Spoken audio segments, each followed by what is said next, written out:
ನಾವು ಇಲ್ಲಿ ತನಕ ಸ್ಮೂತ್ ಎಂಡೋಪ್ಲಾಸ್ಮಿಕ್ ರೆಟಿಕ್ಯುಲಮ್ ಬಗ್ಗೆ ತಿಳ್ಕೊಂಡ್ವಿ. ಇವಾಗ ನೆಕ್ಸ್ಟ್ ಇನ್ನೊಂದು ಆರ್ಗನೆಲ್ ಆದಂತಹ ಗಾಲ್ಗಿ ಅಪಾರೈಟಸ್ ಅಂತಂದ್ರೆ ಗಾಲ್ಗಿ ಸಂಕೀರ್ಣದ ಬಗ್ಗೆ ತಿಳ್ಕೊಳ್ಳೋಣ. ಸೊ ಗಾಲ್ಗಿ ಅಪಾರೈಟಿಸ್ ಯಾವ್ದ್ರಿಂದ ಒರಿಜಿನೇಟ್ ಆಗಿರುತ್ತೆ ಅಂತಂದ್ರೆ, ನಾವು ಸ್ಮೂತ್ ಎಂಡೋಪ್ಲಾಸ್ಮಿಕ್ ರೆಟಿಕ್ಯುಲಮ್ ಅಂತ ಏನ್ ತಿಳ್ಕೊಂಡ್ವಿ, ಆ ಒಂದು ಆರ್ಗನೆಲ್ ಇಂದ ಗಾಲ್ಗಿ ಅಪಾರೈಟಸ್ ಒರಿಜಿನೇಟ್ ಆಗಿರುತ್ತೆ. ಸೊ ಗಾಲ್ಗಿ ಅಪಾರೈಟಸ್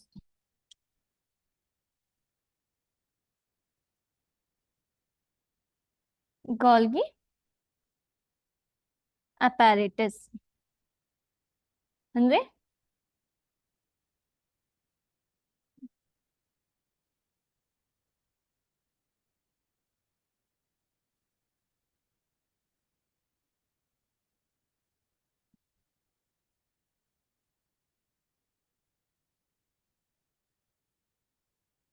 ಗಾಲ್ಗಿ ಸಂಕೀರ್ಣ.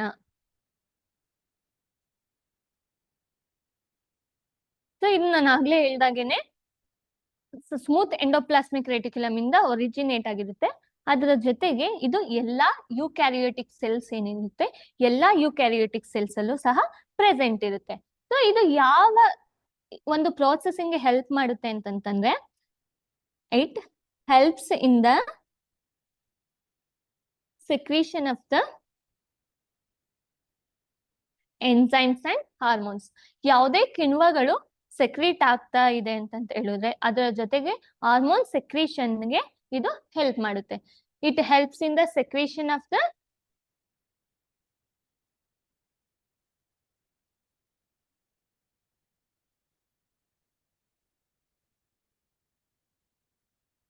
enzymes and hormones.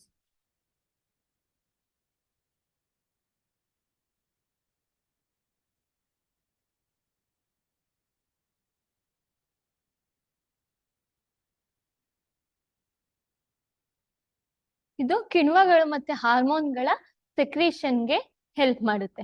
ಇದರ ಜೊತೆಗೆ ಇದರ ಇನ್ನೊಂದು ಕೆಲಸ ಏನು ಅಂತಂದ್ರೆ, ಈ ಸೆಕ್ರೀಷನ್ ಆಗಿರುತ್ತಲ್ಲ, ಸೊ ಈ ಸೆಕ್ರೀಟರಿ ವೆಸಿಕಲ್ಸ್ ಇಂದ ಯಾವ್ಯಾವ ಪ್ರಾಡಕ್ಟ್ ಗಳು ಸೆಕ್ರೀಟ್ ಆಗಿರುತ್ತೋ ಅದನ್ನ ಸ್ಟೋರ್ ಮಾಡುತ್ತೆ, ಪ್ಯಾಕೇಜಿಂಗ್ ಮಾಡುತ್ತೆ, ಮತ್ತೆ ಮಾಡಿಫಿಕೇಶನ್ಸ್ ನ ಮಾಡುತ್ತೆ. ಸೊ ಇದು ವೆಸಿಕಲ್ಸ್ ಇಂದ ಸೆಕ್ರೀಟ್ ಆದಂತಹ ಪ್ರಾಡಕ್ಟ್ ಗಳನ್ನ ಏನ್ ಮಾಡುತ್ತೆ ಅಂತಂದ್ರೆ, ಒಂದು ಸ್ಟೋರ್ ಮಾಡುತ್ತೆ,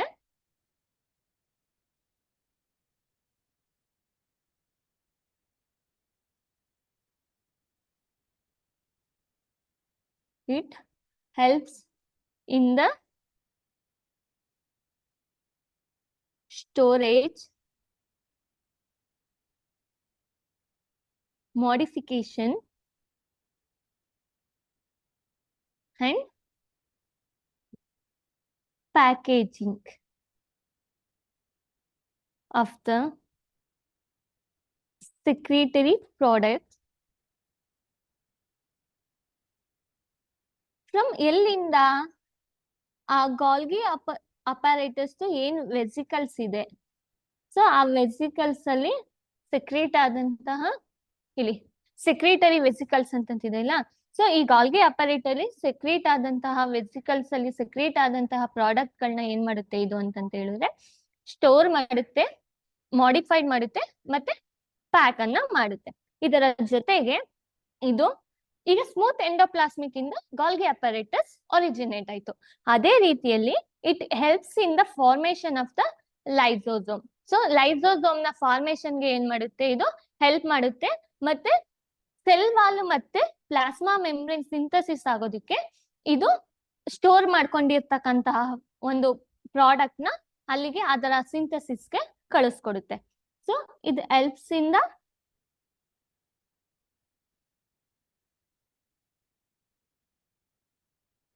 formation of lysosomes and synthesis of the cell wall.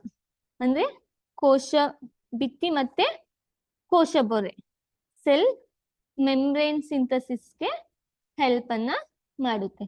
ಇದಿಷ್ಟು ಗಾಲ್ಗಿ ಅಪಾರೇಟಸ್ ನ ಒಂದು ಫಂಕ್ಷನ್, ಅಂದ್ರೆ ಅದು ಈ ತರ ಕಾರ್ಯಗಳನ್ನ ನಿರ್ವಹಿಸುತ್ತೆ ಅಂತಂತ. ನೆಕ್ಸ್ಟ್ ನಾವು ನೋಡೋದಾದ್ರೆ ಯಾವುದು, ರೈಬೋಸೋಮ್. ರೈಬೋಸೋಮ್ ಅನ್ನ ನಾವು ಅವಾಗ್ಲೇ ಎಲ್ಲಿ ನೋಡಿದ್ವಿ, ಎಂಡೋಪ್ಲಾಸ್ಮಿಕ್ ರೆಟಿಕ್ಯುಲಮ್ ಅಂದ್ರೆ ರಫ್ ಎಂಡೋಪ್ಲಾಸ್ಮಿಕ್ ರೆಟಿಕ್ಯುಲಮ್ ನ ಸರ್ಫೇಸ್ ಅಲ್ಲಿ ನೋಡಿದ್ವಿ. ಇದು ರಫ್ ಎಂಡೋಪ್ಲಾಸ್ಮಿಕ್ ರೆಟಿಕ್ಯುಲಮ್ ನ ಸರ್ಫೇಸ್ ಅಲ್ಲದೇನೆ ಸಹ ಜೀವಕೋಶದ ಸೈಟೋಪ್ಲಾಸಮ್, ಕೋಶ ದ್ರವ್ಯ ಅಂತಂತ ಏನ್ ಹೇಳ್ತೀವಿ, ಅಲ್ಲೂ ಸಹ ಇದು ಫ್ರೀಲಿ ಆಗಿ ಮೂವ್ ಆಗ್ತಾ ಇರುತ್ತೆ. ಸೊ ಇದಿಸ್ ಸ್ಮಾಲೆಸ್ಟ್ ಮೆಂಬ್ರೇನ್ಲೆಸ್ ಪಾರ್ಟಿಕಲ್ಸ್ ಅಂತಂದ್ರೆ ಇದಕ್ಕೆ ಯಾವುದೇ ತರವಾದಂತಹ ಒಂದು ಮೆಂಬ್ರೇನ್ ಇರಲ್ಲ, ಯಾವುದೇ ಪೊರೆ ಇರಲ್ಲ. ಇದು ಮೆಂಬ್ರೇನ್ಲೆಸ್ ಆರ್ಗನಲ್ ಯಾವುದು, ರೈಬೋಸೋಮ್. ಸೊ ಇದು ಬೋತ್ ಇನ್ ಯುಕ್ಯಾರಿಯೋಟಿಕ್ ಸೆಲ್ ಅಲ್ಲೂ ಇರುತ್ತೆ ಮತ್ತೆ ಪ್ರೊಕ್ಯಾರಿಯೋಟಿಕ್ ಸೆಲ್ ಅಲ್ಲೂ ಇರುತ್ತೆ. ಅದು ಯಾವ ಸೆಲ್ ಅಲ್ಲಿ ಇರಲ್ಲ ಅಂತಂತ ಹೇಳಿದ್ರೆ ಎಕ್ಸೆಪ್ಟ್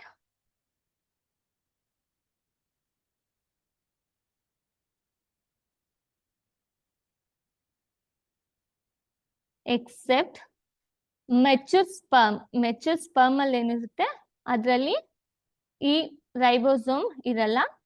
ಮತ್ತೆ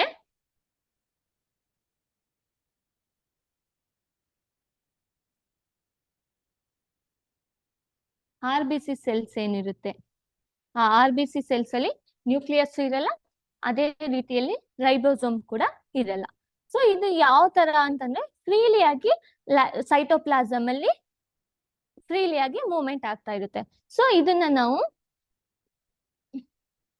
ribosome is a site of the protein synthesis ಅಂತಂದ್ರೆ ಇದು ಪ್ರೋಟೀನ್ ನ ಸಂಶ್ಲೇಷಣೆಯಲ್ಲಿ ಪ್ರಮುಖ ಪಾತ್ರವನ್ನು ವಹಿಸೋದ್ರಿಂದ ಪ್ರೋಟೀನ್ ನ ಸಂಶ್ಲೇಷಣೆ ಇದೇ ಭಾಗದಲ್ಲಿ ರೈಬೋಸೋಮ್ ಅನ್ನೋ ಒಂದು ಭಾಗದಲ್ಲೇ ಆಗೋದ್ರಿಂದ ನಾವು ಇದನ್ನ ribosome are site of protein synthesis ಅಂತಂತ ಕರೆಯೋದು. ಅದರ ಜೊತೆಗೆ ನಾವು ಇದನ್ನ ಪ್ರೋಟೀನ್ ಸಿಂಥಸಿಸ್ ಜಾಸ್ತಿ ಪ್ರಮಾಣದಲ್ಲಿ ಇಲ್ಲೇ ಆಗೋದ್ರಿಂದ ಇದನ್ನ ಪ್ರೋಟೀನ್ ಫ್ಯಾಕ್ಟರಿ ಅಂತಂತ ಕರಿತೀವಿ.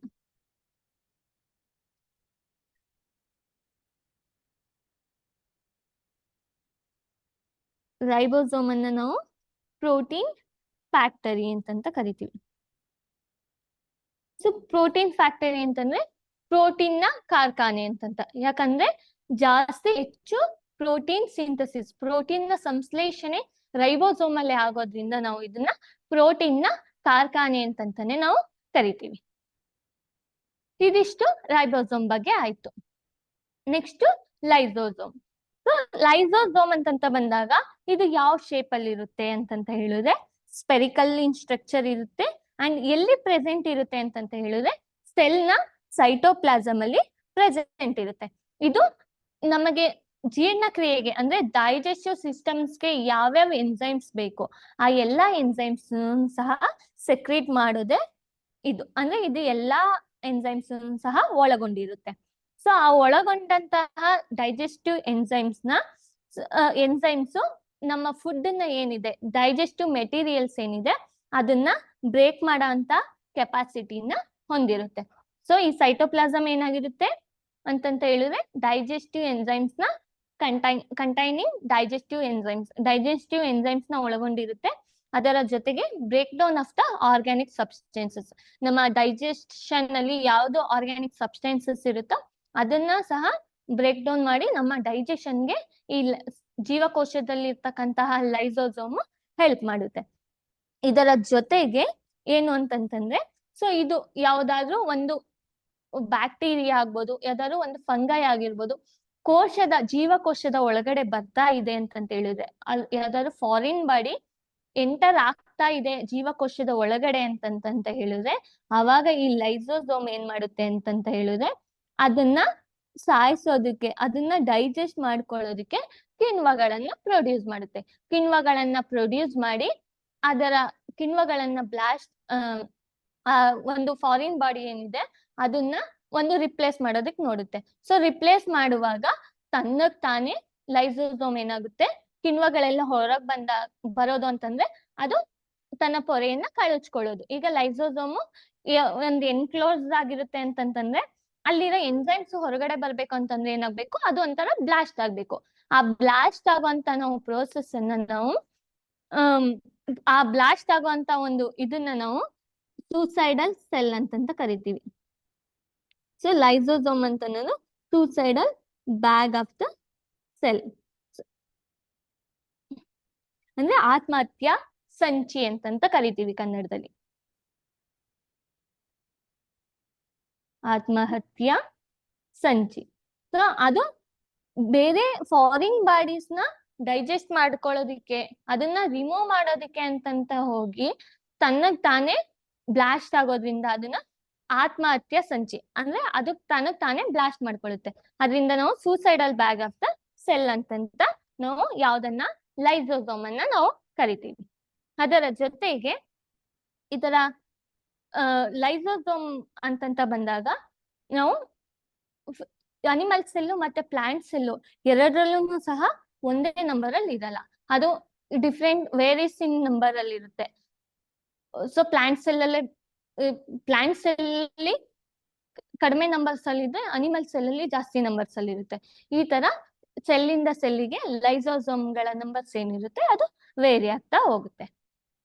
ಇದಿಷ್ಟು ಲೈಸೋಸ್. ಇಲ್ಲಿರ್ತಕ್ಕಂತಹ ಎನ್ಸೈಮ್ಸ್ ಅದು ಬ್ಲಾಸ್ಟ್ ಆಗೋದ್ರಿಂದ ಎನ್ಸೈಮ್ಸ್ ಎಲ್ಲ ಡೈಜೆಸ್ಟಿವ್ ಎನ್ಸೈಮ್ಸ್ ಹೊರಗಡೆ ಬರುತ್ತೆ. Next mitochondria. ಸೊ ಮೈಟೋಕಾಂಡ್ರಿಯಾ ಅಂತಂದ್ರೆ ನಾವು ಕನ್ನಡದಲ್ಲೂ ಸಹ ಇದನ್ನ ಮೈಟೋಕಾಂಡ್ರಿಯಾ ಅಂತಂತ ಕರಿತೀವಿ. ಈ ಮೈಟೋಕಾಂಡ್ರಿಯಾದಲ್ಲಿ ನಾವು ಯಾವ ಶೇಪ್ ಅಲ್ಲಿ ಇರುತ್ತೆ ಅಂತಂತ ಹೇಳಿದ್ರೆ ಇದು ಸಾಸ್ ಶೇಪ್ ಅಂತಂತ ಹೇಳ್ತೀವಿ, ಅಥವಾ ರಾಡ್ ಶೇಪ್ ಅಲ್ಲಾದ್ರೂ ಇರ್ಬೋದು, ಸ್ಪೆರಿಕಲ್ ಶೇಪ್ ಅಲ್ಲಾದ್ರೂ ಆಗಿರ್ಬೋದು, ಅಥವಾ ಥ್ರೆಡ್ ಲೈಕ್ ಸ್ಟ್ರಕ್ಚರ್ ಅಲ್ಲಾದ್ರೂ ಆಗಿರ್ಬೋದು. ಸೊ ಈ ಮೈಟೋಕಾಂಡ್ರಿಯಾ 2 ಪಾರ್ಟ್ಸ್ ಅನ್ನ ಮೇಜರ್ ಆಗಿ ಒಳಗೊಂಡಿರುತ್ತೆ, 2 ಮೆಂಬ್ರೇನ್. ಕನ್ನಡದಲ್ಲೂ ಸಹ ಮೈಟೋಕಾಂಡ್ರಿಯಾ ಅಂತಾನೆ ಕರಿತೀವಿ.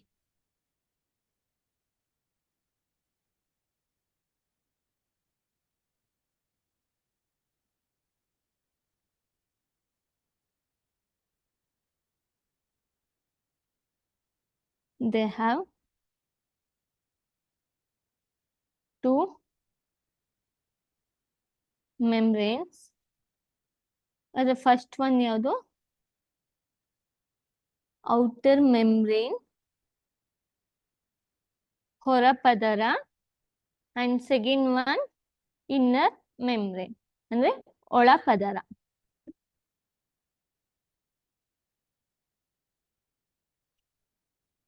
ಸೊ ಈ ಔಟರ್ ಮೆಂಬ್ರೇನ್ ಅಂತಂದ್ರೆ ಇಲ್ಲಿ ನಾವು ಏನ್ ಈ ಮೆಂಬ್ರೇನ್ ಇದೆ, ಈ ಮೆಂಬ್ರೇನ್ ಅನ್ನ ನಾವು ಔಟರ್ ಮೆಂಬ್ರೇನ್ ಅಂತಂತ ಕರಿತೀವಿ. ಸೊ ಇದು ಯಾವ ರೀತಿಯಲ್ಲಿದೆ ಅಂತಂದ್ರೆ ಸ್ಮೂತ್ ಆಗಿರುತ್ತೆ, ಆಮೇಲೆ ಫ್ರೀಲಿ ಪರ್ಮಿಯಬಲ್ ಅಂತಂದ್ರೆ ವಸ್ತುಗಳನ್ನ ಹೊರಗೆ ಒಳಗೆ ಎಕ್ಸ್ಚೇಂಜ್ ಆಫ್ ಮೆಟೀರಿಯಲ್ಸ್ ನ ಮಾಡ್ಕೊಳ್ತಕ್ಕಂಥದ್ದು. ಆಮೇಲೆ ಸ್ಮೂತ್ ಆಗಿರುತ್ತೆ, ಮತ್ತೆ ಪೋರಸ್ ಅಂತಂದ್ರೆ ನಾವು ಈ ಹೊರಪದರದಲ್ಲಿ ಸ್ಮಾಲ್ ಪೋರ್ಸ್ ನ ಅಂದ್ರೆ ರಂಧ್ರಗಳನ್ನ ನಾವು ನೋಡ್ಬೋದು. ನೆಕ್ಸ್ಟ್ ಹೊರಪದರ ಅಂತಂತ ಬಂದಾಗ ಇಲ್ಲಿ ನೋಡಿ, ಇದು ಇನ್ನರ್ ಮೆಂಬ್ರೇನ್. ಈ ಇನ್ನರ್ ಮೆಂಬ್ರೇನ್ ಅಲ್ಲಿ ಈ ಫೋಲ್ಡಿಂಗ್ ಲೈಕ್ ಸ್ಟ್ರಕ್ಚರ್ ಇದೆ. ಇದು ಯಾವುದೇ ತರಹದಂದ್ರ ಸ್ಮೂತ್ ಆಗಿ ಕಂಟಿನ್ಯೂಸ್ ಆಗಿಲ್ಲ. ಈ ಫಿಂಗರ್ ಲೈಕ್ ಪ್ರೊಜೆಕ್ಷನ್ ಏನಿದೆ, ಈ ಪ್ರೊಜೆಕ್ಷನ್ ನ ನಾವು ಕ್ರಿಸ್ಟೆ ಅಂತಂತ ಕರಿತೀವಿ. ಸೊ ಈ ಪ್ರೊಜೆಕ್ಷನ್ ನ ನಾವ್ ಏನಂತ ಕರಿತೀವೋ ಕ್ರಿಸ್ಟೆ ಅಂತಂತ ಕರಿತೀವಿ. ಸೊ ಈ ಕ್ರಿಸ್ಟೆ ಏನ್ ಮಾಡುತ್ತೆ ಅಂತಂತ ಹೇಳಿದ್ರೆ increases the surface area. So ಅದರ ಒಂದು ಎನರ್ಜಿ ಕ್ರಿಯೇಷನ್ ಅಲ್ಲಿ ಸರ್ಫೇಸ್ ಏರಿಯಾ ಏನಿರುತ್ತೆ ಅದನ್ನ ಇನ್ಕ್ರೀಸ್ ಮಾಡೋಕ್ಕೋಸ್ಕರ ಈ ತರ ಫಿಂಗರ್ ಲೈಕ್ ಪ್ರೊಜೆಕ್ಷನ್ ನ ಒಳಗೊಂಡಿರುತ್ತೆ. ಅದರ ಜೊತೆಗೆ ಫಿಲ್ಡ್ ಈ ಇನ್ನರ್ ಚೇಂಬರ್ ಏನಿದೆ, ಈ inner chamber filled with A clear homogeneous fluid ಅಂತಂತಂದ್ರೆ ಹೋಮೋಜಿನಸ್ ಫ್ಲೂಯಿಡ್ ಇರುತ್ತೆ, ಮತ್ತೆ ರೈಬೋಸೋಮ್ಸ್ ಪ್ರೆಸೆಂಟ್ ಇರುತ್ತೆ. ಅದರ ಜೊತೆಗೆ DNA ಮತ್ತೆ RNA ಮಾಲಿಕ್ಯೂಲ್ಸ್ ಸಹ ಪ್ರೆಸೆಂಟ್ ಇರುತ್ತೆ. ಇಲ್ಲಿ DNA ಮಾಲಿಕ್ಯೂಲ್ಸ್ ಇದೆ, ರೈಬೋಸೋಮ್ಸ್ ಇದೆ, ಆಮೇಲೆ ಗ್ರಾನ್ಯೂಲ್ಸ್ ಇದೆ. ಸೊ ಈ ತರ ಒಂದು ಪಾರ್ಟಿಕಲ್ಸ್ ನ ಇದು ಫ್ಲೂಯಿಡ್ ಏನಾಗಿರುತ್ತೆ ಒಳಗೊಂಡಿರುತ್ತೆ. ಅದರ ಜೊತೆಗೆ the inner membrane creates A large surface large surface ನ ಕ್ರಿಯೇಟ್ ಮಾಡಿ ಅಡಿನೋಸಿನ್ ಟ್ರೈಫಾಸ್ಫೇಟ್ ಸಿಂಥಸಿಸ್ ನ ಮಾಡುತ್ತೆ. ಸೊ ATP ಸಿಂಥಸಿಸ್ ಅಂತಂತ ಹೇಳ್ತೀವಿ. ಸೊ ATP ಅಂತಂತ ಹೇಳಿದ್ರೆ ಅಡಿನೋಸಿನ್ ಟ್ರೈಫಾಸ್ಫೇಟ್. ಸೊ ಈ ATP ನ ಡ್ಯೂರಿಂಗ್ ದ ರೆಸ್ಪಿರೇಷನ್ ಟೈಮ್ ಅಲ್ಲಿ ATP ನ ಸಿಂಥಸಿಸ್ ಜನರೇಷನ್ ಮಾಡ್ತಾ ಹೋಗುತ್ತೆ. ಯಾವುದು? ಈ ಇನ್ನರ್ ಚೇಂಬರು ATP ನ ಸಿಂಥಸಿಸ್ ಜನರೇಟ್ ಮಾಡುವಾಗ ರೆಸ್ಪಿರೇಷನ್ ಟೈಮ್ ಅಲ್ಲಿ ಅದರ ಪವರ್, ಸೆಲ್ದು ಪವರ್ ಏನಾಗ್ತಾ ಹೋಗುತ್ತೆ, ಹೆಚ್ಚಾಗ್ತಾ ಹೋಗುತ್ತೆ. ಸೊ ಇದನ್ನ ನಾವು ಪವರ್, ಇಲ್ಲಿ ATP ಸಿಂಥಸಿಸ್ ಆಗೋದ್ರಿಂದ ನಾವು ಮೈಟೋಕಾಂಡ್ರಿಯನ power house of the cell ಅಂತಂತ ನಾವು ಕರಿತೀವಿ. Power house of the cell ಅಂದ್ರೆ ಕೋಶದ ಶಕ್ತಿ ಉತ್ಪಾದನಾ ಕೇಂದ್ರ ಅಂತಂತ ಕರಿತೀವಿ. ಕೋಶದ ಶಕ್ತಿ ಉತ್ಪಾದನಾ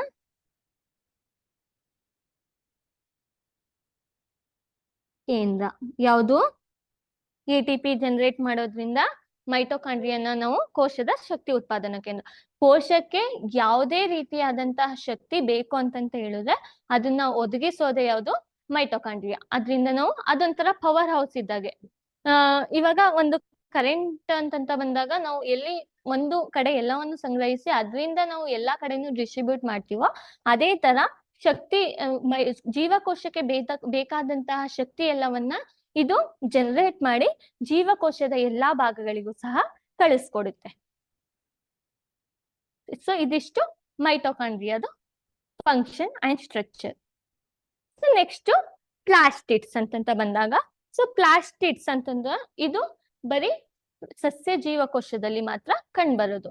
ಯಾಕೆ ಅಂತಂತ ಹೇಳಿದ್ರೆ ಪ್ರಾಣಿಗಳು ತಮ್ಮ ಆಹಾರವನ್ನು ತಾವೇ ತಯಾರಿಸ್ಕೊಳ್ಳೋದಿಲ್ಲ. ಆದ್ರೆ ಸಸ್ಯಗಳು ಅಂತಂತ ಬಂದಾಗ plants synthesise their own food. So plastids ನ ಮುಖಾಂತರ, ಕ್ಲೋರೋಪ್ಲಾಸ್ಟ್ ನ ಮುಖಾಂತರ ಸಸ್ಯಗಳು ತಮ್ಮ ಆಹಾರವನ್ನ ಫೋಟೋಸಿಂಥಸಿಸ್ ಪ್ರೋಸೆಸ್ ಮೂಲಕ ತಮ್ಮ ಆಹಾರವನ್ನ ತಾವೇ ತಯಾರಿಸ್ಕೊಳ್ತವೆ. ಈ ಪ್ಲಾಸ್ಟಿಡ್ಸ್ ಅಂತಂತ ಬಂದಾಗ ನಮ್ಗೆ ರೆಗ್ಯುಲರ್ ಆಗಿ ಹೆಚ್ಚು ಗೊತ್ತಿರೋದು ಯಾವುದು? ಕ್ಲೋರೋಪ್ಲಾಸ್ಟ್ ಅಂತಂತ ಹೇಳ್ಬಿಡ್ತೀವಿ. ಸೊ ಕ್ಲೋರೋಪ್ಲಾಸ್ಟ್ ಅಂತಂತ ಬಂದಾಗ ಅದು ಗ್ರೀನ್ ಪಿಗ್ಮೆಂಟ್, ಕ್ಲೋರೋಫಿಲ್ ಅನ್ನ ಒಳಗೊಂಡಿರುತ್ತೆ. ಆದ್ರೆ ನಾವು ಗಿಡಗಳನ್ನ ನೋಡುವಾಗ ಎಲ್ಲವೂ ಸಹ ಹಸಿರು ಬಣ್ಣದಲ್ಲೇ ಇರಲ್ಲ. ಅಂದ್ರೆ ಎಲ್ಲವೂ ಸಹ ಲೀವ್ಸ್ ಗ್ರೀನ್ ಇನ್ ಕಲರ್ ಅಲ್ಲೇ ಇರೋದಿಲ್ಲ. ನಾವು ಒಂದೊಂದ್ಸಲ ರೆಡ್ ಇನ್ ಕಲರ್ ಅಲ್ಲೂ ನೋಡ್ತೀವಿ, ಯೆಲ್ಲೋ ಕಲರ್ ಅಲ್ಲೂ ನೋಡ್ತೀವಿ, ಈ ತರ ಡಿಫ್ರೆಂಟ್ ಕಲರ್ ಅಲ್ಲಿ ನೋಡ್ತಾ ಇದೀವಿ. ಹಂಗಂದ್ರೆ ಗ್ರೀನ್ ಅಲ್ಲಿ ಕ್ಲೋರೋಫಿಲ್ ಇದೆ ಅಂತಂತ ಹೇಳಿದ್ರೆ ರೆಡ್ ಕಲರ್, ಯೆಲ್ಲೋ ಕಲರ್ ಅಲ್ಲಿ ಇನ್ ಯಾವ ಪಿಗ್ಮೆಂಟ್ ಇರ್ಬೋದು ಅಂತ ಅನ್ನೋದನ್ನ ಇಲ್ಲಿ ತಿಳ್ಕೊಳ್ಳೋಣ. ಸೊ ಪ್ಲಾಸ್ಟಿಡ್ ಸ್ಟ್ರಕ್ಚರ್ ಅಂತಂತ ಬಂದಾಗ, so only present in the plastids, ಕನ್ನಡದಲ್ಲೂ ಸಹ ಪ್ಲಾಸ್ಟಿಡ್ ಅಂತಂತಾನೆ ಕರಿತೀವಿ.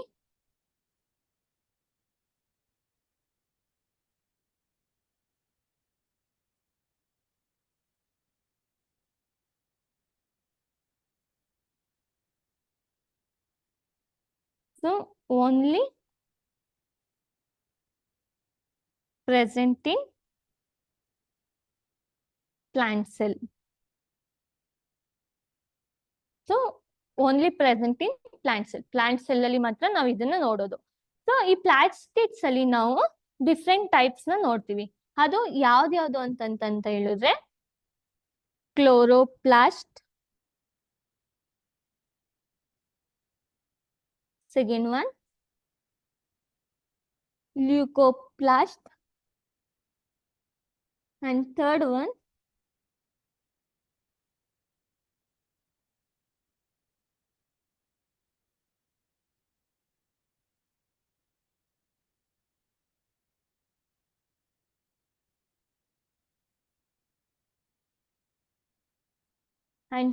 one chromoplast. ಸೊ ಕ್ಲೋರೋಪ್ಲಾಸ್ಟ್ ಅಂತಂತ ಬಂದಾಗ ಏನು? ಈ ಕ್ಲೋರೋಪ್ಲಾಸ್ಟ್ ಅನ್ನೋದು ಗ್ರೀನ್ ಇನ್ ಕಲರ್ ಅಲ್ಲಿ ಇರುತ್ತೆ. ಮತ್ತೆ ಈ plastid contain chlorophyll. Plastids contain chlorophyll ಅಂತಂದ್ರೆ ನಾವು ಪತ್ರ ಹರಿತು ಅಂತಂತ ಏನ್ ಹೇಳ್ತೀವಿ, ಆ ಒಂದು ಪಿಗ್ಮೆಂಟ್ ಅನ್ನ ಇದು ಒಳಗೊಂಡಿರುತ್ತೆ. ಗ್ರೀನ್ ಇನ್ ಕಲರ್ ಅಲ್ಲಿ ಇರುತ್ತೆ. ಮತ್ತೆ ಕ್ಲೋರೋಫಿಲ್ ಅಂತ ಅನ್ನೋ ಒಂದು ಪಿಗ್ಮೆಂಟ್ ಅನ್ನ, ಪತ್ರ ಹರಿತು ಪಿಗ್ಮೆಂಟ್ ಅನ್ನ ಒಳಗೊಂಡಿರುತ್ತೆ. ಹಾಗಿದ್ರೆ ಲ್ಯೂಕೋಪ್ಲಾಸ್ಟ್ ಅಂತ ಅನ್ನೋದು ಯಾವ ಕಲರ್ ಅಲ್ಲಿ ಇರ್ಬೋದು ಅಂತಂತ ಹೇಳಿದ್ರೆ this is A colourless pigment. Colourless plastids ಇದರ ಫಂಕ್ಷನ್ ಏನು ಅಂತ ಹೇಳಿದ್ರೆ ಇಟ್ ಸ್ಟೋರ್ಸ್ ಅಂತಂದ್ರೆ stores starch materials, proteins and lipids. Proteins, lipids ಮತ್ತೆ ಸ್ಟಾರ್ಚ್ ಏನಿದೆ ಇದನ್ನ ಸ್ಟೋರ್ ಮಾಡ್ಕೊಳ್ಳುವಂತಹ ಒಂದು ಕೆಲಸವನ್ನ ಈ ಲ್ಯೂಕೋಪ್ಲಾಸ್ಟ್ ಮಾಡುತ್ತೆ. ಮತ್ತೆ ಕ್ರೋಮೋಪ್ಲಾಸ್ಟ್ ಅಂತಂದ್ರೆ ಇದು ಯಾವ ಬಣ್ಣದಲ್ಲಿ ಇರುತ್ತೆ ಅಂತಂತ ಹೇಳಿದ್ರೆ plastids are yellow or reddish in colour. So ನಾವು ಯೆಲ್ಲೋ ಅಥವಾ ರೆಡ್ಡಿಶ್ ಕಲರ್ ಅಲ್ಲಿ ನಾವು ಲೀಫ್ ಅನ್ನ ನೋಡಿದ್ರೆ ಅಲ್ಲಿ ಏನಿದೆ, ಕ್ಲೋರೋಫಿಲ್ ಇದೆ ಅಂತ ಅನ್ಕೋಬಹುದಾ? ಇಲ್ಲ, ಅಲ್ಲಿ ಕ್ಲೋರೋಪ್ಲಾಸ್ಟಿನ್ ಬದಲಿಗೆ ಕ್ರೋಮೋಪ್ಲಾಸ್ಟ್ ಇರುತ್ತೆ. ಅದರ ಜೊತೆಗೆ ಇದು ಎಲ್ಲೆಲ್ಲಿ ಕ್ರೋಮೋಪ್ಲಾಸ್ಟ್ ಪ್ರೆಸೆಂಟ್ ಇರುತ್ತೆ ಅಂತಂತಂದ್ರೆ ಫ್ಲವರ್ಸ್ ಅಲ್ಲಿ ಆಗಿರ್ಬೋದು, ಫ್ರೂಟ್ಸ್ ಅಲ್ಲಿ ಆಗಿರ್ಬೋದು. ಇದು ಬಣ್ಣ ಅಂದ್ರೆ ಬಣ್ಣ ಬೇರೆ ಬೇರೆ ಇರುತ್ತೆ, ಕಲರ್ಸ್ ಡಿಫ್ರೆಂಟ್ ಇರುತ್ತೆ, ಯೆಲ್ಲೋ ಇರುತ್ತೆ, ರೆಡ್ ಇರುತ್ತೆ, ಆರೆಂಜ್ ಇರುತ್ತೆ. ಸೊ ಇದ್ರಲ್ಲೆಲ್ಲವೂ ಸಹ ಕ್ರೋಮೋಪ್ಲಾಸ್ಟ್ ಪ್ರೆಸೆಂಟ್ ಇರುತ್ತೆ.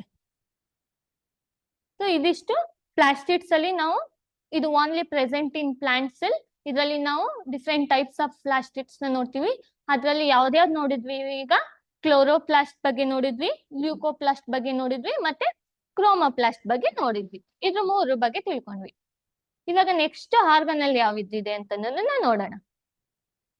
ಸೊ ನೆಕ್ಸ್ಟ್ ಆರ್ಗನ್ ಅಲ್ಲಿ ಯಾವುದು? ವ್ಯಾಕ್ಯೂಲ್ಸ್. ವ್ಯಾಕ್ಯೂಲ್ಸ್ ಅಂತ ಹೇಳಿದ್ರೆ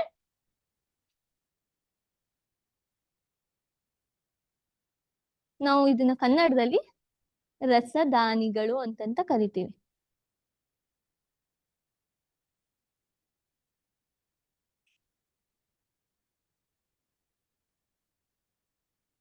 ಸೊ ರಸದಾನಿಗಳು ಅಂತಂತ ಬಂದಾಗ ಇಲ್ಲಿ ಪ್ಲಾಂಟ್ ಸೆಲ್ಲು ಇದೆ, ಅನಿಮಲ್ ಸೆಲ್ಲು ಇದೆ, ಪ್ಲಾಂಟ್ ಸೆಲ್ಲು ಇದೆ. ಅನಿಮಲ್ ಸೆಲ್ ಅಲ್ಲಿ ಎಲ್ಲೆಲ್ಲಿ ಇದೆ ಅಂತಂತ ಹೇಳಿದ್ರೆ ವ್ಯಾಕ್ಯೂಲ್ಸ್ ಇಲ್ಲಿ ಮಾರ್ಕ್ ಮಾಡಿದೀನಲ್ಲ, ಇದು vacuoles. But in plant cell ಅಲ್ಲಿ this is the vacuole. So ಇದಕ್ಕೂ ಪ್ಲಾಂಟ್ ಸೆಲ್ಗೂ ಅನಿಮಲ್ ಸೆಲ್ಗೂ ಡಿಫ್ರೆಂಟ್ ಏನು ವ್ಯಾಕ್ಯೂಲ್ಸ್ ಅಲ್ಲಿ ಅಂತಂತ ಹೇಳಿದ್ರೆ, ಪ್ಲಾಂಟ್ ಸೆಲ್ ಅಲ್ಲಿ ಏನಾಗಿರುತ್ತೆ, ಸೈಜು ಚಿಕ್ಕದಾಗಿರುತ್ತೆ, ಸ್ಮಾಲರ್ ಇನ್ ಸೈಜ್ ಅಲ್ಲಿ ಇರುತ್ತೆ. ಬಟ್ ಮೋರ್ ಇನ್ ನಂಬರ್ ಏನಾಗಿರುತ್ತೆ ವ್ಯಾಕ್ಯೂಲ್ಸ್ ಜಾಸ್ತಿ ಇರುತ್ತೆ. ಬಟ್ ಇನ್ ಪ್ಲಾಂಟ್ ಸೆಲ್ ಅಲ್ಲಿ ಏನಾಗಿರುತ್ತೆ, ಅನಿಮಲ್ ಸೆಲ್ ಕಂಪೇರ್ ಮಾಡಿದ್ರೆ ತುಂಬಾ ಲಾರ್ಜ್ ಇರುತ್ತೆ. ಅದರ ಜೊತೆಗೆ ಒಂದೊಂದ್ಸಲ ಒಂದೊಂದ್ ಪ್ಲಾಂಟ್ ಸೆಲ್ ಒಂದೇ ಇರುತ್ತೆ, ಅಥವಾ ಅನಿಮಲ್ ಸೆಲ್ಗಿಂತ ಏನಾಗಿರುತ್ತೆ ಕಡಿಮೆ ಸಂಖ್ಯೆಯಲ್ಲಿ ಪ್ಲಾಂಟ್ ಸೆಲ್ ಅಲ್ಲಿ ವ್ಯಾಕ್ಯೂಲ್ಸ್ ಪ್ರೆಸೆಂಟ್ ಇರುತ್ತೆ.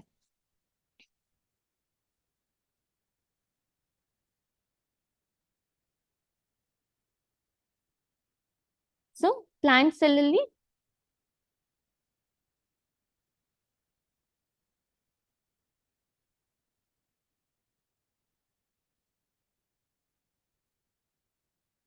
in plant cell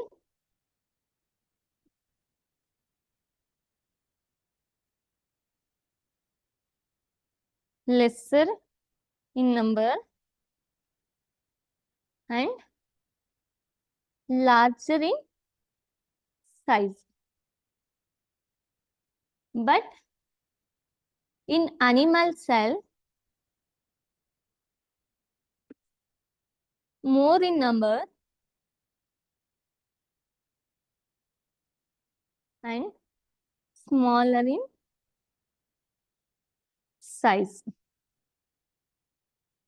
ಸೊ ಈ ವ್ಯಾಕ್ಯೂಲ್ಸ್ ಫಂಕ್ಷನ್ ಏನು ಅಂತಂತ ಹೇಳಿದ್ರೆ, ಅಂದ್ರೆ ಇದರ ಮುಖ್ಯವಾದ ಕಾರ್ಯ ಏನು ಅಂತಂತ ಹೇಳಿದ್ರೆ, ಕೋಶದಲ್ಲಿ ಇರ್ತಕ್ಕಂತಹ ವಾಟರ್ ಕಂಟೆಂಟ್ ನ ಎಕ್ಸೆಸ್ ಆಫ್ ವಾಟರ್ ಏನಿರುತ್ತೆ ಅದನ್ನ ಕೋಶದಿಂದ ಹೊರಗಡೆಗೆ ಕಳಿಸ್ತಕ್ಕಂತ, ಟ್ರಾನ್ಸ್ಫರ್ ಮಾಡ್ತಕ್ಕಂತ ಕೆಲಸವನ್ನ ಮಾಡುತ್ತೆ.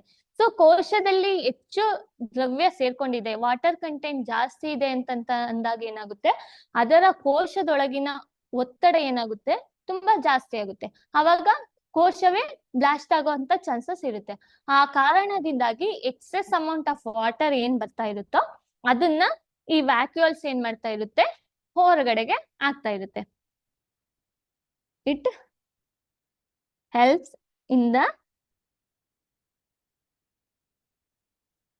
elimination of excess water from the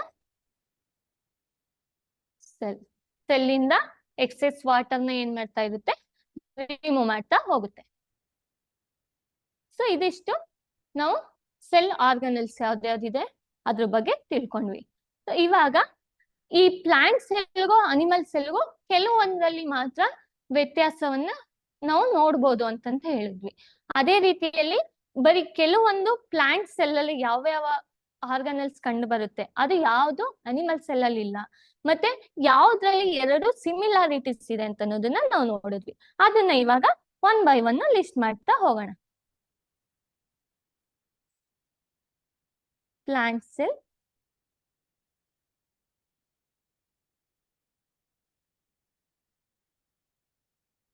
animal cell. So plant cell ಅಂತ ಬಂದಾಗ ಸೆಲ್ ಶೇಪ್ ಏನಿದೆ ಅಂತ ಅನ್ನೋದನ್ನ ನಾವು ಒಂದು ಕ್ರೈಟೀರಿಯಾ ಇಟ್ಕೊಂಡು ನೋಡ್ತಾ ಹೋಗೋಣ. ಸೆಲ್ ಶೇಪ್ ಹೇಗಿದೆ ಅಂತ ಹೇಳಿದ್ರೆ ಪ್ಲಾಂಟ್ ಸೆಲ್ ಯಾವ ಶೇಪ್ ಅಲ್ಲಿ ಇರುತ್ತೆ, ಸ್ಕ್ವೇರ್ ಶೇಪ್ ಅಲ್ಲಿ ಇರುತ್ತೆ ಆರ್ ರೆಕ್ಟ್ಯಾಂಗ್ಯುಲರ್ ಇನ್ ಶೇಪ್ ಅಲ್ಲಿ ಇರುತ್ತೆ. ಸ್ಕ್ವೇರ್ ಶೇಪ್ ಅಲ್ಲಿ ಇರುತ್ತೆ ಅಥವಾ ರೆಕ್ಟ್ಯಾಂಗ್ಯುಲರ್ ಇನ್ ಶೇಪ್ ಅಲ್ಲಿ ಇರುತ್ತೆ. ಬಟ್ ಇನ್ ಪ್ಲಾಂಟ್ ಸೆಲ್ ಹೇಗಿರುತ್ತೆ, irregular shape R round shape ಅಂತಂತ ಹೇಳ್ತೀವಿ. ಸೊ ಶೇಪ್ ಇರ್ರೆಗ್ಯುಲರ್ ಶೇಪ್ ಅಂದ್ರೆ ಯಾವ ಶೇಪ್ ಅಲ್ಲಾದ್ರೂ ಇರ್ಬೋದು ಅಥವಾ ರೌಂಡ್ ಶೇಪ್ ಅಂತಂತ ಹೇಳ್ತೀವಿ, ಆರ್ ರೌಂಡ್ ಇನ್ ಶೇಪ್. ಇದಿಷ್ಟು ಸೆಲ್ದು ಶೇಪ್ ಹೇಗಿದೆ ಅಂತಂತ ತಿಳ್ಕೊಂಡ್ವಿ. ಸೊ ಇವಾಗ ನಾವು ನೆಕ್ಸ್ಟ್ ನೋಡಿದ್ ಯಾವ್ದು, cell wall. Cell wall animal cell ಅಲ್ಲಿ ಪ್ರೆಸೆಂಟ್ ಇರುತ್ತಾ, ಅನಿಮಲ್ ಸೆಲ್ ಅಲ್ಲಿ ಏನಾಗಿರುತ್ತೆ, ಸೆಲ್ ವಾಲು ಆಬ್ಸೆಂಟ್ ಇರುತ್ತೆ. But in plant cell wall is the present. Cell wall plant cell ಅಲ್ಲಿ ಮಾತ್ರ ಪ್ರೆಸೆಂಟ್ ಇರುತ್ತೆ, ಅನಿಮಲ್ ಸೆಲ್ ಅಲ್ಲಿ ಏನಾಗಿರುತ್ತೆ, ಆಬ್ಸೆಂಟ್ ಇರುತ್ತೆ. Cell membrane or plasma membrane ಎರಡು ಸೆಲ್ ಅಲ್ಲೂ, ಪ್ಲಾಂಟ್ಸ್ ಅಂಡ್ ಅನಿಮಲ್ ಸೆಲ್ ಅಲ್ಲಿ ಎರಡರಲ್ಲೂ ಇರುತ್ತಾ, ಎಸ್, ಎರಡರಲ್ಲೂ ಸಹ ಪ್ಲಾಸ್ಮಾ ಮೆಂಬ್ರೇನ್ ಏನಾಗಿರುತ್ತೆ, ಪ್ರೆಸೆಂಟ್ ಇರುತ್ತೆ.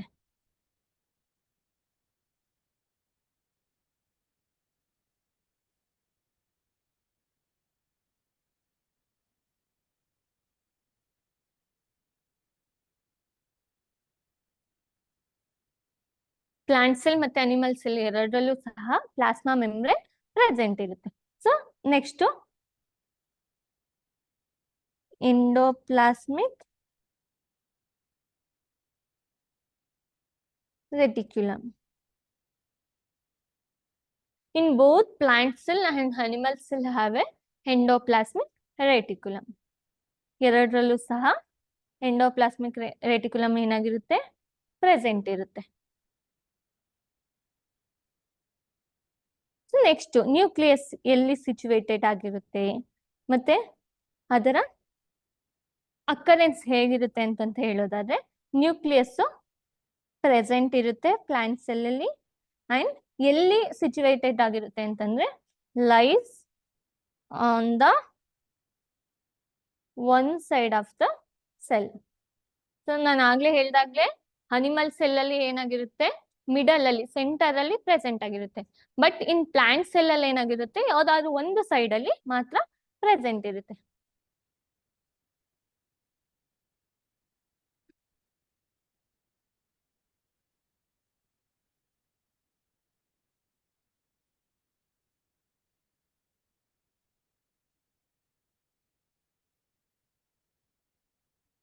ಒನ್ ಸೈಡ್ ಆಫ್ ದ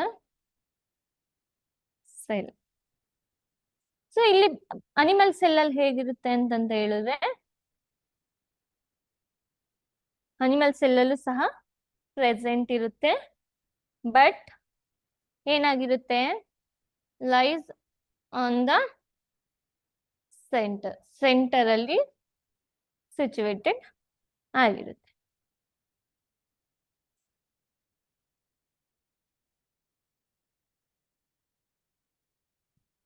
ಇವಾಗ ನಾವು ಸೆಲ್ ಶೇಪ್ ಹೇಗಿದೆ ಅಂತ ನೋಡಿದ್ವಿ, ಸೆಲ್ ವಾಲ್ ಅಕರೆನ್ಸ್ ಹೇಗಿದೆ, cell membrane endoplasmic reticulum, nucleus ಹೇಗಿದೆ ಅಂತ ನೋಡಿದ್ವಿ. ಸೊ ಇವಾಗ ಲೈಸೋಸೋಮ್ ಹೇಗಿರುತ್ತೆ ಅಂತ ಅನ್ನೋದನ್ನ ನಾವು ನೋಡೋಣ.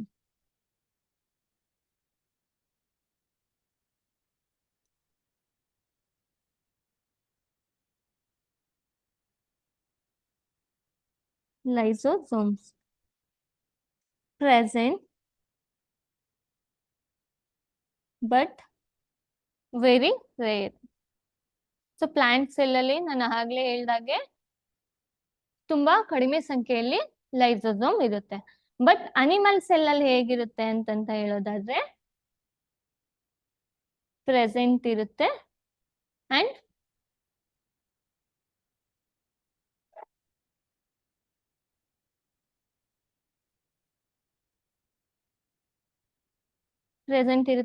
ಮತ್ತೆ ಮೋರ್ ನಂಬರ್ ಅಲ್ಲೂ ಸಹ ಇರುತ್ತೆ. Compare to plant cell compare ಮಾಡಿದ್ರೆ ಅನಿಮಲ್ ಸೆಲ್ ಅಲ್ಲಿ ಲೈಸೋಸೋಮ್ ನಂಬರ್ಸ್ ಏನಿರುತ್ತೆ ಅದು ಜಾಸ್ತಿನೇ ಇರುತ್ತೆ.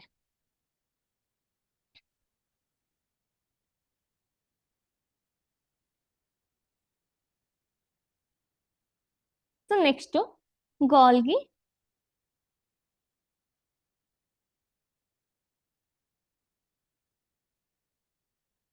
ಅಪಾರಿಟಸ್ ಅಂತಂದ್ರೆ ಗಾಲ್ಗಿ ಸಂಕೀರ್ಣ ಹೇಗಿರುತ್ತೆ. ಪ್ಲಾಂಟ್ ಸೆಲ್ ಅಲ್ಲೂ ಸಹ ಪ್ರೆಸೆಂಟ್ ಇರುತ್ತೆ ಮತ್ತೆ ಅನಿಮಲ್ ಸೆಲ್ ಅಲ್ಲೂ ಸಹ ಪ್ರೆಸೆಂಟ್ ಇರುತ್ತೆ.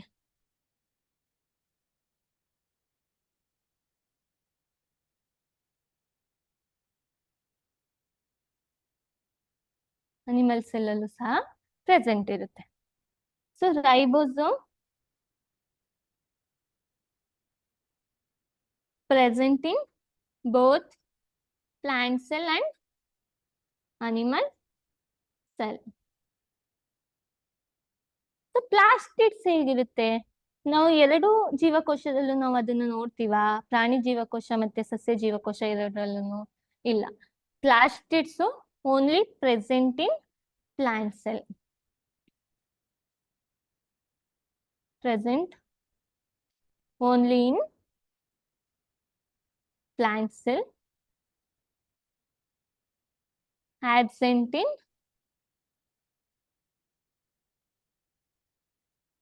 animal cell. ಸೊ ಪ್ಲಾಸ್ಟಿಡ್ಸ್ ಬಗ್ಗೆ ಆಯ್ತು. ಇನ್ನು ವ್ಯಾಕ್ಯೂಲ್ಸ್ ಹೇಗಿರುತ್ತೆ? ವ್ಯಾಕ್ಯೂಲ್ಸ್ ನಾವು ಆಗ್ಲೇ ಹೇಳ್ದಾಗ್ಲೇ ಸಸ್ಯ ಜೀವಕೋಶದಲ್ಲಿ ಪ್ಲಾಂಟ್ ಸೆಲ್ ಅಲ್ಲಿ ಹೇಗಿರುತ್ತೆ? ಫ್ಯೂ ಲಾರ್ಜ್ ಅಂತಂದ್ರೆ ದೊಡ್ಡದಾಗಿರುತ್ತೆ, ಅಥವಾ ಎ ಸಿಂಗಲ್ ಸೆಂಟ್ರಲ್ಲಿ ಒಂದು ಸಿಂಗಲ್ ವ್ಯಾಕ್ಯೂಲ್ಸ್ ಸಿಚುವೇಟೆಡ್ ಆಗುತ್ತೆ. Single centrally position vacuole. So vacuoles ಏನಾಗಿರುತ್ತೆ? ಫ್ಯೂ ಲಾರ್ಜ್ ಆಗಿರುತ್ತೆ ಆರ್ ಎ ಸಿಂಗಲ್ ಯಾವ್ದಾದ್ರು ಒಂದು ಸೆಂಟ್ರಲ್ ಪೊಸಿಷನ್ ಅಲ್ಲಿ ಜೀವಕೋಶದ ಸೆಂಟ್ರಲ್ ಅಲ್ಲಿ ಪ್ರೆಸೆಂಟ್ ಇರುತ್ತೆ. ಅದೇ ಅನಿಮಲ್ ಸೆಲ್ ಅಲ್ಲಿ ಹೇಗಿರುತ್ತೆ ಅಂತಂದ್ರೆ ಯೂಶುವಲಿ ಸ್ಮಾಲ್ ಆಗಿರುತ್ತೆ ಮತ್ತೆ ನ್ಯೂಮರಸ್. ಇದಾದ್ರೆ ಸಿಂಗಲ್ ಇರುತ್ತೆ, ಸೆಂಟ್ರಲ್ ಅಲ್ಲಿ ಲೊಕೇಟ್ ಆಗಿರುತ್ತೆ. ಆದ್ರೆ ಪ್ರಾಣಿ ಜೀವಕೋಶದಲ್ಲಿ ಹೇಗಾಗಿರುತ್ತೆ ಅಂತಂದ್ರೆ ಸ್ಮಾಲ್ ನಂಬರ್ಸ್, ಯೂಶುವಲಿ ಸ್ಮಾಲ್ ಆಗಿದ್ದು ಸೈಜು, ನ್ಯೂಮರಸ್ ಅಂದ್ರೆ ತುಂಬಾ ಸಂಖ್ಯೆಯಲ್ಲಿ ವ್ಯಾಕ್ಯೂಲ್ಸ್ ಪ್ರೆಸೆಂಟ್ ಇರುತ್ತೆ. ಸೊ ಮೈಟೋಕಾಂಡ್ರಿಯಾ ಹೇಗಿರುತ್ತೆ?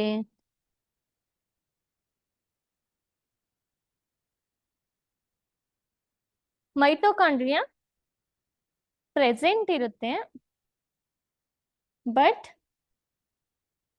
ಫೀವರ್ ಇನ್ ನಂಬರ್, ಅಂದ್ರೆ ಅದರ ನಂಬರ್ ಏನಾಗಿರುತ್ತೆ ಅದು ಕಡಿಮೆ ಆಗಿರುತ್ತೆ compared to animal cell.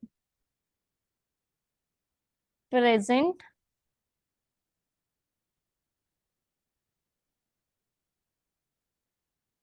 and are numerous. So ಏನಕ್ಕೆ ಎರಡರಲ್ಲೂ ಪ್ರೆಸೆಂಟ್ ಇದ್ರೂ ಸಹ ಸಸ್ಯ ಜೀವಕೋಶದಲ್ಲಿ ಕಡಿಮೆ ಇರುತ್ತೆ, ಪ್ರಾಣಿ ಜೀವಕೋಶದಲ್ಲಿ ಜಾಸ್ತಿ ಯಾಕಿರುತ್ತೆ ಅಂತಂತ ಹೇಳಿದ್ರೆ, ಪ್ರಾಣಿ ಜೀವಕೋಶ ಅಂತಂತ ಬಂದಾಗ ಸೊ ಪ್ರಾಣಿಗಳಲ್ಲಿ ಚಲನೆ ಇರುತ್ತೆ, ಅದಕ್ಕೆ ಎನರ್ಜಿ, ಆ ಜೀವಕೋಶಗಳಿಗೆ ಎನರ್ಜಿ ಏನಾಗಿರುತ್ತೆ, ತುಂಬಾ ಹೆಚ್ಚು ಬೇಕಾಗುತ್ತೆ. ಬಟ್ ಪ್ಲಾಂಟ್ ಸೆಲ್ ಅಂತಂತ ಬಂದಾಗ ದೇ ಆರ್ ಸ್ಟಾಗ್ನೇಟ್, ಅಂತಂದ್ರೆ ಅದು ಒಂದು ಪ್ಲೇಸ್ ಇಂದ ಇನ್ನೊಂದು ಪ್ಲೇಸಿಗೆ ಯಾವಾಗ್ಲೂ ಚಲಿಸ್ತಾ ಇರೋಲ್ಲ. ಆ ಕಾರಣದಿಂದಾಗಿ ಅದಕ್ಕೆ ಸ್ವಲ್ಪ ಲೋವರ್ ಎನರ್ಜಿ ಇದ್ರೂ ಪರವಾಗಿಲ್ಲ ಅನ್ನೋ ಒಂದು ರೀಸನ್ಗೋಸ್ಕರ ಮೈಟೋಕಾಂಡ್ರಿಯಾ ಏನಾಗುತ್ತೆ, ಫೀವರ್ ಇನ್ ನಂಬರ್ ಅಲ್ಲಿ ಇರುತ್ತೆ, ಅಂದ್ರೆ ತುಂಬಾ ಕಡಿಮೆ ಸಂಖ್ಯೆಯಲ್ಲಿ ಇರುತ್ತೆ compared to animal cell. So ಇದೇ ರೀತಿಯಲ್ಲಿ ನಾವು ಪ್ರಾಣಿ ಜೀವಕೋಶ ಮತ್ತೆ ಸಸ್ಯ ಜೀವಕೋಶದಲ್ಲಿ ಏನೇನನ್ನ ತಿಳ್ಕೊಂಡ್ವಿ ಅಂತಂತ ಹೇಳಿದ್ರೆ, ಎಂಡೋಪ್ಲಾಸ್ಮಿಕ್ ಎರಡರಲ್ಲೂ ಯಾವ್ದು ಪ್ರೆಸೆಂಟ್ ಇರುತ್ತೆ ಅಂತ ಹೇಳಿದಾಗ, ಸೊ ಶೇಪ್ ಹೇಗಿರುತ್ತೆ, ಮತ್ತೆ ಸೆಲ್ ವಾಲು ಅನಿಮಲ್ ಸೆಲ್ ಅಲ್ಲಿ ಆಬ್ಸೆಂಟ್ ಇರುತ್ತೆ, ಪ್ಲಾಂಟ್ ಸೆಲ್ ಅಲ್ಲಿ ಮಾತ್ರ ಪ್ರೆಸೆಂಟ್ ಇರುತ್ತೆ. ಸೊ ಸೆಲ್ ಮೆಂಬ್ರೇನ್ ಎರಡರಲ್ಲೂ ಸಹ ಪ್ರೆಸೆಂಟ್ ಇರುತ್ತೆ, ಮತ್ತೆ ಎರಡು ಸೆಲ್ಗಳಲ್ಲೂ ಸಹ ಒಂದೇ ಕಾರ್ಯವನ್ನ, ಅಂದ್ರೆ ಒಂದೇ ಫಂಕ್ಷನ್ ನ ಅದು ನಿರ್ವಹಿಸ್ತಾ ಇರುತ್ತೆ. ಸೊ ಎಂಡೋಪ್ಲಾಸ್ಮಿಕ್ ರೆಟಿಕ್ಯುಲಮ್ ಅಷ್ಟೇನೆ ಎರಡರಲ್ಲೂ ಪ್ರೆಸೆಂಟ್ ಇರುತ್ತೆ, same, both are same structure and function. And nucleus ಅಂತ ಬಂದಾಗ ಪ್ರೆಸೆಂಟ್ ಇರುತ್ತೆ, ಬಟ್ ಒಂದು ಸಸ್ಯ ಜೀವಕೋಶದಲ್ಲಿ ಪ್ಲಾಂಟ್ ಸೆಲ್ ಅಲ್ಲಿ ಏನಾಗಿರುತ್ತೆ ಅಂತಂದ್ರೆ ಯಾವ್ದಾದ್ರು ಒಂದು ಸೈಡ್ ಅಲ್ಲಿ ಸಿಚುಯೇಟೆಡ್ ಆಗಿರುತ್ತೆ. ಬಟ್ ಇನ್ ಅನಿಮಲ್ ಸೆಲ್ ಅಂತ ಬಂದಾಗ ಅದು ಸೆಂಟ್ರಲ್ಲೇ ಲೊಕೇಟ್ ಆಗಿರ್ಬೇಕು, ಪ್ರೆಸೆಂಟ್ ಇದ್ದು ಸೆಂಟ್ರಲ್ಲೇ ಲೊಕೇಟ್ ಆಗಿರುತ್ತೆ. ಅಂಡ್ ಲೈಸೋಸೋಮ್ ಅಂತ ಬಂದಾಗ ಪ್ರೆಸೆಂಟ್ ಇರುತ್ತೆ, but very rare compared to animal cell. So Golgi apparatus ಅಂತ ಬಂದಾಗ ಎರಡೂ ಸಹ ಪ್ರೆಸೆಂಟ್ ಇರುತ್ತೆ, ಅಂದ್ರೆ ಪ್ರಾಣಿ ಜೀವಕೋಶದಲ್ಲೂ ಪ್ರೆಸೆಂಟ್ ಇರುತ್ತೆ, ಸಸ್ಯ ಜೀವಕೋಶದಲ್ಲೂ ಪ್ರೆಸೆಂಟ್ ಇರುತ್ತೆ. ರೈಬೋಸೋಮ್ಸ್ ಅಷ್ಟೇನೆ. So ribosomes present in both the cells, and plastids only present in plant cell, absent in animal cell. So vacuoles ಅಂತ ಬಂದಾಗ ಫ್ಯೂ ಲಾರ್ಜ್ ಆಗಿರುತ್ತೆ, ಸಸ್ಯ ಜೀವಕೋಶದಲ್ಲಿ ಏನಾಗಿರುತ್ತೆ ಲಾರ್ಜ್ ಆಗಿರುತ್ತೆ, ಮತ್ತೆ ಒಂದು ಯಾವ್ದಾದ್ರು ಸೆಂಟ್ರಲ್ ಪೊಸಿಷನ್ ಅಲ್ಲಿ ಒಂದು ಲೊಕೇಟ್ ಆಗಿರುತ್ತೆ. ಆದ್ರೆ ವ್ಯಾಕ್ಯೂಲ್ಸ್ ಅಂತ ಬಂದಾಗ ಪ್ರಾಣಿ ಜೀವಕೋಶದಲ್ಲಿ ಆಗಿರಲ್ಲ, ಅವು ಕಂಪ್ಯಾರಿಟಿವ್ಲಿ ಸ್ಮಾಲ್ ಇನ್ ಸೈಜ್ ಅಲ್ಲಿ ಇರುತ್ತೆ, ಮತ್ತೆ ಇದು ಸಿಂಗಲ್ ಇದ್ರೆ ಇಲ್ಲಿ ನ್ಯೂಮರಸ್ ವ್ಯಾಕ್ಯೂಲ್ಸ್ ನ ನಾವು ನೋಡ್ಬೋದು.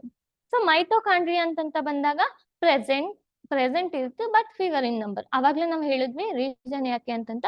ಸೊ ಪ್ರಾಣಿಗಳಿಗೆ ಹೆಚ್ಚು ಬೇಕಾಗಿರ್ತಕ್ಕಂಥ ಶಕ್ತಿ ಏನ್ ಬೇಕು ಅದು ಸಸ್ಯಗಳಿಗೆ ಅಷ್ಟೊಂದು ಬೇಕಾಗಿರಲ್ಲ. ಆ ಕಾರಣದಿಂದ ಇಲ್ಲಿ ಲೆಸ್ಸರ್ ಇನ್ ನಂಬರ್ ಅಲ್ಲಿ ಇದ್ದು, ಪ್ರಾಣಿ ಜೀವಕೋಶದಲ್ಲಿ compared to plant cell, animal cell ಅಲ್ಲಿ ತುಂಬಾ ನಾವು ಜಾಸ್ತಿಯನ್ನ ಮೈಟೋಕಾಂಡ್ರಿಯಾವನ್ನ ನಾವು ನೋಡ್ಬೋದು. ಸೊ ಇವಾಗ ಈ ಸಸ್ಯ ಜೀವಕೋಶಕ್ಕೂ ಪ್ರಾಣಿ ಜೀವಕೋಶಕ್ಕೂ ಏನು ಡಿಫ್ರೆಂಟ್ ಇದೆ ಅಂತ ಬಂದಾಗ, plant cell can also larger than the animal cell. ನಾವು ಪ್ಲಾಂಟ್ ಸೆಲ್ಗೂ ಅನಿಮಲ್ ಸೆಲ್ಗೂ ನಾವು ಕಂಪೇರ್ ಮಾಡಿದಾಗ ಪ್ಲಾಂಟ್ ಸೆಲ್ಗಿಂತ ಲಾರ್ಜ್ ಆಗಿರುತ್ತೆ ಯಾವುದು, ಅನಿಮಲ್ ಸೆಲ್ಗಿಂತ ಪ್ಲಾಂಟ್ ಸೆಲ್ ಲಾರ್ಜ್ ಆಗಿರುತ್ತೆ. Plant cell can also be larger than the animal cell. Compare ಮಾಡಿದಾಗ ಅನಿಮಲ್ ಸೆಲ್ ಗಿಂತ plant cell larger ಆಗಿರುತ್ತೆ. ಸೊ ಅದರ ರೇಂಜ್ ಏನಿರುತ್ತೆ, the normal range of the animal cell ಏನಿರುತ್ತೆ ಅಂತ ಹೇಳಿದ್ರೆ,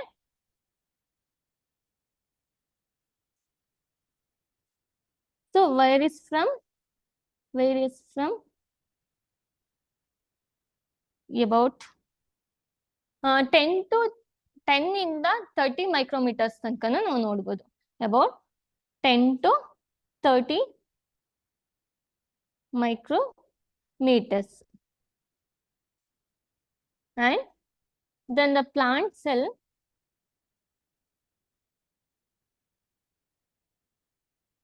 ರೇಂಜ್, ಆ ರೇಂಜ್ ಏನಿರುತ್ತೆ ಅದರ ಸೆಲ್ಲಿನ ಸೈಜ್ ಹೇಗಿರುತ್ತೆ ಅಂತಂದ್ರೆ ಬಿಟ್ವೀನ್ 10 to 100 ಮೈಕ್ರೋಮೀಟರ್ಸ್.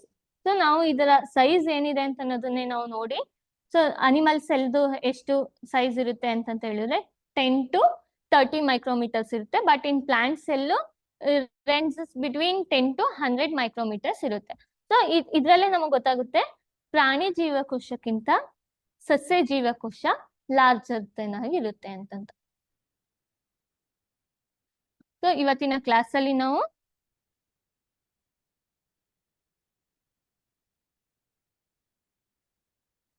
ಯಾವ್ದಾದ್ರ ಬಗ್ಗೆ ತಿಳ್ಕೊಂಡ್ವಿ, ಸೆಲ್ ಸ್ಟ್ರಕ್ಚರ್ ಬಗ್ಗೆ ತಿಳ್ಕೊಂಡ್ವಿ, ಮತ್ತೆ ಯಾವ ಸೆಲ್ ಇದೆ, ಪ್ಲಾಂಟ್ ಸೆಲ್, ಅನಿಮಲ್ ಸೆಲ್, ಮತ್ತೆ ಅದು ವೆರೈಟಿ ಹೇಗಿದೆ, ಅದರ ಶೇಪ್ ಹೇಗಿದೆ, ಸೈಜ್ ಹೇಗಿದೆ, ಅದರ ನಂಬರ್ಸ್ ಅಲ್ಲಿ ವೆರೈಟಿ ಏನಿದೆ, ಮತ್ತೆ ಅದರ ಕಂಪ್ಲೀಟ್ ಸ್ಟ್ರಕ್ಚರ್ ಅನ್ನ ನಾವು ಸಸ್ಯ ಜೀವಕೋಶ ಮತ್ತೆ ಪ್ರಾಣಿ ಜೀವಕೋಶದ ಕಂಪ್ಲೀಟ್ ಸ್ಟ್ರಕ್ಚರ್ ಅನ್ನ ನಾವು ತಿಳ್ಕೊಂಡ್ವಿ.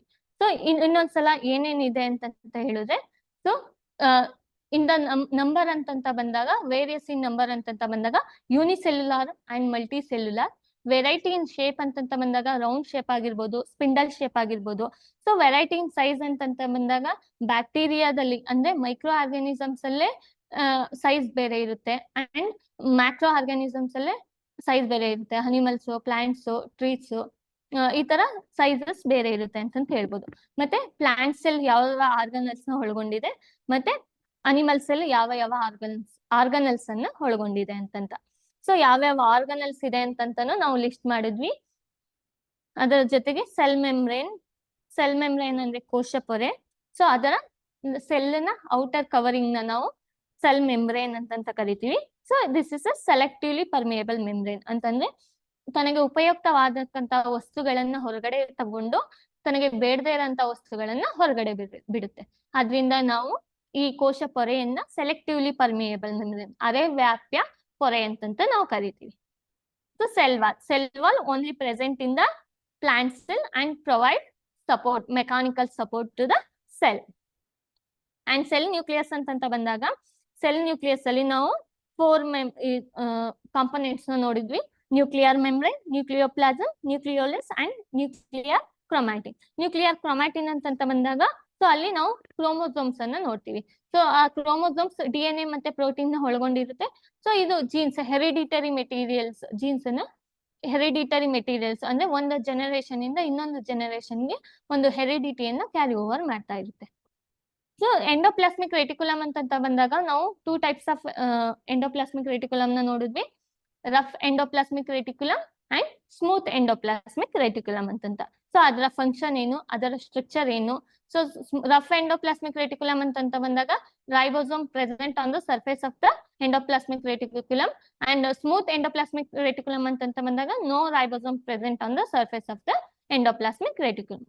ನೆಕ್ಸ್ಟ್ ಗಾಲ್ಗಿ ಅಪರೇಟಸ್, ಇದು ಯಾವ್ದ್ರಿಂದ ಒರಿಜಿನೇಟ್ ಆಗಿರುತ್ತೆ ಅಂತಂದ್ರೆ ಸ್ಮೂತ್ ಎಂಡೋಪ್ಲಾಸ್ಮಿಕ್ ರೆಟಿಕ್ಯುಲಮ್ ನಿಂದ ಒರಿಜಿನೇಟ್ ಆಗಿರುತ್ತೆ. So helps in the secretion of the enzymes and hormones secretion ಅಲ್ಲಿ ಇದು ಹೆಲ್ಪ್ ಮಾಡುತ್ತೆ.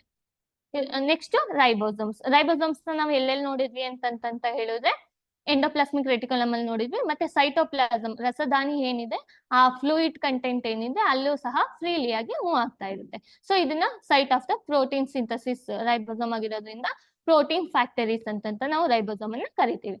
ಸೊ ನೆಕ್ಸ್ಟ್ ಲೈಸೋಸೋಮ್ ನ ನಾವು suicidal bag of the cell ಅಂತಂತ ಕರಿತೀವಿ. ಯಾಕಂದ್ರೆ ಫಾರಿನ್ ಬಾಡೀಸ್ ನ ಅದು ಡೈಜೆಸ್ಟ್ ಮಾಡೋದಕ್ಕೆ ತನ್ನನ್ನೇ ತಾನು ಬ್ಲಾಸ್ಟ್ ಮಾಡ್ಕೊಳ್ಳೋದ್ರಿಂದ ಅಂದ್ರೆ ಕಿಣ್ವಗಳನ್ನ ಪ್ರೊಡ್ಯೂಸ್ ಮಾಡೋದ್ರಿಂದ ನಾವು ಅದನ್ನ suicidal bag of the cell ಅಂತಂತ ಕರೆಯೋದು. ನೆಕ್ಸ್ಟ್ ಮೈಟೋಕಾಂಡ್ರಿಯಾನ ನಾವು power house of the cell ಅಂತಂದ್ರೆ ಕೋಶದ ಶಕ್ತಿ ಉತ್ಪಾದನಾ ಕೇಂದ್ರ ಅಂತಂತ ಕರಿತೀವಿ. ನೆಕ್ಸ್ಟ್ ಪ್ಲಾಸ್ಟಿಡ್ಸ್ ಅಂತಂತ ಬಂದಾಗ ನಾವು ಇವತ್ತಿನ ತರಗತಿಲಿ 3 ಟೈಪ್ಸ್ ಆಫ್ ಪ್ಲಾಸ್ಟಿಡ್ಸ್ ನೋಡಿದ್ವಿ. ಕ್ಲೋರೋಪ್ಲಾಸ್ಟ್, ಲ್ಯೂಕೋಪ್ಲಾಸ್ಟ್ ಅಂಡ್ ಕ್ರೋಮೋಪ್ಲಾಸ್ಟ್ ಬಗ್ಗೆ. ಸೊ ವ್ಯಾಕ್ಯೂಲ್ಸ್ ಅಂತಂತ ಬಂದಾಗ ಅದು ಅನಿಮಲ್ಸ್ ಅಲ್ಲಿ ಹೇಗಿರುತ್ತೆ ಅಂಡ್ ಪ್ಲಾಂಟ್ಸ್ ಅಲ್ಲಿ ಹೇಗಿರುತ್ತೆ ಅಂತ ತಿಳ್ಕೊಂಡ್ವಿ. ಸೊ ಇದಿಷ್ಟು ಅನಿಮಲ್ ಸೆಲ್ಗೂ ಪ್ಲಾಂಟ್ ಸೆಲ್ಗೂ ಅದರ ಆರ್ಗನಲ್ಸ್ ಅಲ್ಲಿ ಅದರ ಸ್ಟ್ರಕ್ಚರ್ ಅಲ್ಲಿ ಏನೇನ್ ಡಿಫ್ರೆನ್ಸ್ ಇದೆ ಅಂತ ಅನ್ನೋದನ್ನ ನೋಡೋದು. ಸರಿ, ಧನ್ಯವಾದಗಳು.